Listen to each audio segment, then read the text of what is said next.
Affaire Moiseau. Le 31 juillet, ils sont à Saint-Germain-de-Clairefeuille, Orne.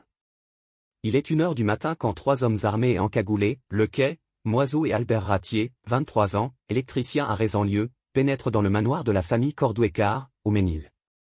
Saint-Germain-de-Clairefeuille où ils tuent le père, Guy le 31 juillet 1944.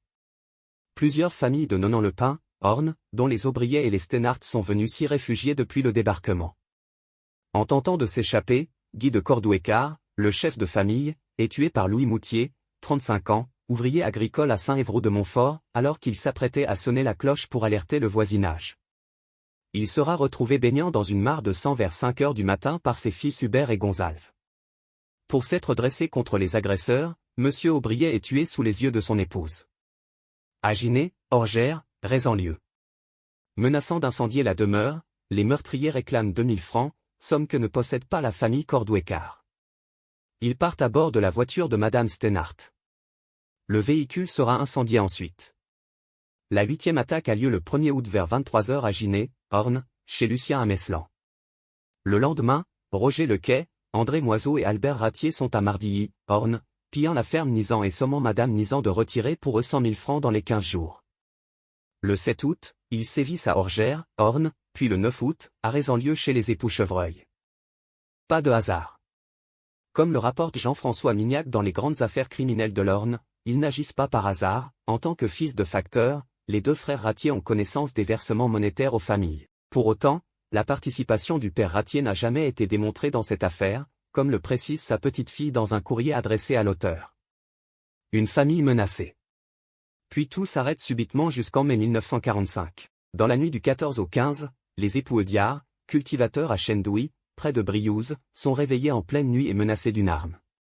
Roger Lequet leur reproche de ne pas l'avoir caché durant la guerre et d'avoir pratiqué le marché noir. Il réclame les économies du couple, se disant envoyé par ses chefs pour collecter de l'argent pour les femmes de ses camarades résistants tombés au champ d'honneur. Il oblige les 2 enfants Eudiard à rejoindre leurs parents. Madame Eudiard lui apporte 25 000 francs mais il estime la somme insuffisante et lui donne 20 minutes supplémentaires pour apporter plus d'argent. Il les menace, dans 2 minutes je tire. Vous serez tout fusillé si l'argent ne vient pas.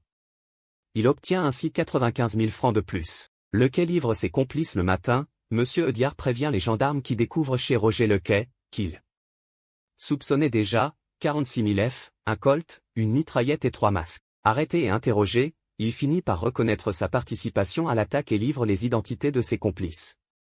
9 sur le banc des accusés. Au cours du mois de mai 1945, tous sont arrêtés l'un après l'autre. Ils sont incarcérés à la prison d'Alençon, Orne, en attendant leur procès qui commence le 8 mai 1947. Ils sont 9 sur le banc des accusés, Lamarre est décédé entre-temps, André Moiseau, Roger Lequet, Paul Ratier, Albert Ratier, Bernard Mangouéro, Jean Bouffon, Marcel Tessier, Louis Moutier et Bernard Desfavry. J'ai agi par idéal. Ils reconnaîtront la plupart de leurs crimes tout en s'accusant mutuellement des actes les plus graves et en particulier Lamarre, qui n'était plus là pour les contester. J'ai agi par idéal, je regrette seulement l'acte que j'ai commis après la libération, assure André Moiseau pendant le procès aux assises de l'Orne. Moiseau se revendique de la résistance comme 6 de ses complices. Avec Bernard Desfavry, Albert Ratier, Bernard Mangouéro, Louis Moutier et Roger Lequet, il a appartenu, sporadiquement, au groupe de résistance de Joseph Royan, chef du groupe mixte FTP-OCM, franc-tireur et partisan organisation civile et militaire, de Mardilly. Des bandits de grand chemin.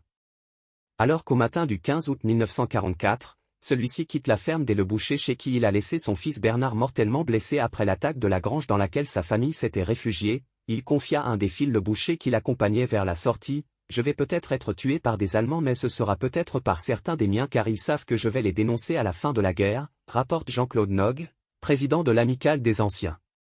Combattant du canton de Gacé, petit-fils de Charlotte Dagoneau. Certains ont commis de vrais actes de résistance ce qui n'aurait pas été le cas de Moiseau et de Lequet, tout en étant des bandits de grand chemin, poursuit-il. Ils ont terni l'image de la résistance agacée.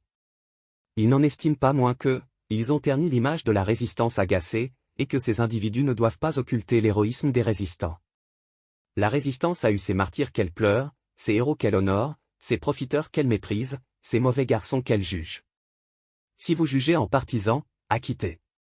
Si vous jugez en juge, condamnez-les tous, déclarera le procureur Jacobson lors de son réquisitoire. Sacré dilemme. Condamnés à mort, les jurés ont finalement jugé en juge.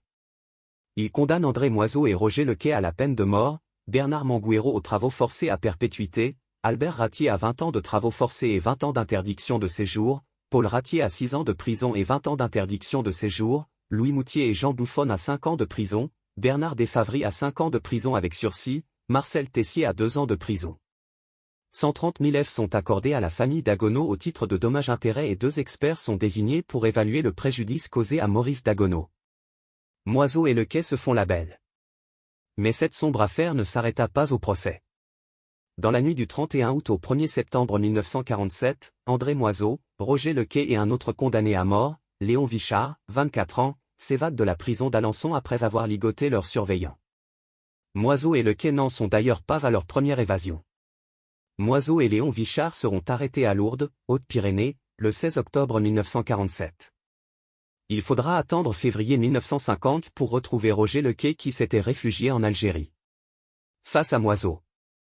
La peine capitale prononcée contre André Moiseau et Roger Lequet est commuée en peine de prison, sur décision du président Vincent Auriol, le 26 décembre 1947. En 1967, peu de temps après sa libération, André Moiseau passe à la mairie de Rézanlieu afin de récupérer un document administratif. Ce jour-là, Jean-Claude Nogue, alors conseiller municipal et de permanence. Se retrouver face à face avec l'assassin de sa grand-mère maternelle lui cause un choc. Mais je ne pouvais rien dire, il était libre. André Moiseau l'assassin est mort le 25 novembre 2016, à Lambersart, Nord, à l'âge de 96 ans.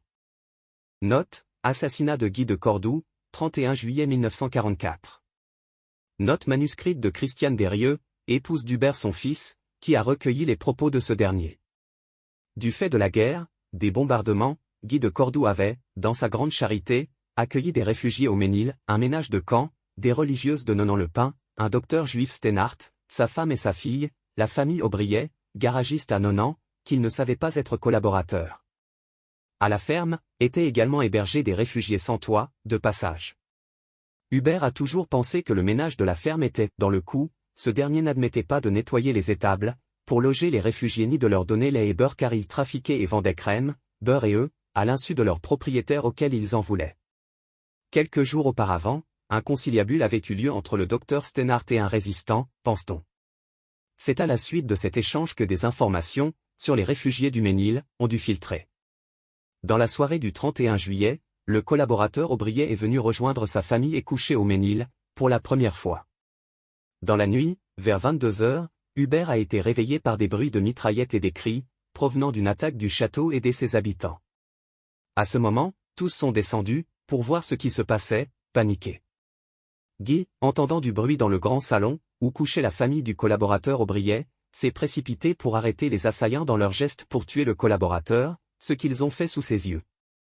Guy est alors sorti par la porte de son bureau, qui donne sur le salon, et l'a refermée à clé derrière lui. Sorti par la fenêtre du salon, il est accouru à la cloche extérieure, pour alerter le voisinage. Il n'a pu faire que 5 à 6 mètres et a été fauché par une rafale de mitraillettes qui l'a cloué au sol. Lorsqu'il a été retrouvé, il portait aussi des coups de fer de chaussure, à la tête. Les assaillants ont ensuite regroupé tous les habitants dans le grand salon, en leur intimant de ne pas sortir, moins de 8 heures après leur départ. Au petit matin, Hubert et son frère Gonzalve sont allés à la recherche de leur père, qu'ils ont trouvé allongé, à 5 mètres de la maison, baignant dans son sang et sans vie. Les religieux se sont occupés des corps de Guy et d'Aubriet, en vue des funérailles. À la suite de cette nuit tragique, il y eut un procès auquel certains enfants ont assisté. Les assassins, FTP, ont été condamnés, puis graciés plus tard, par De Gaulle. Il est à rappeler que la famille fut également touchée, par la guerre, cette même année où Thérèse, Hubert, Gérard et André de Costard, neveu d'Agnès de Costard, épouse de Guy de Cordoue, ont été tués par un obus tiré sur la ferme d'Aubry, où ils étaient réfugiés, le 19 août 1944. Gabriel et Hélène ont survécu.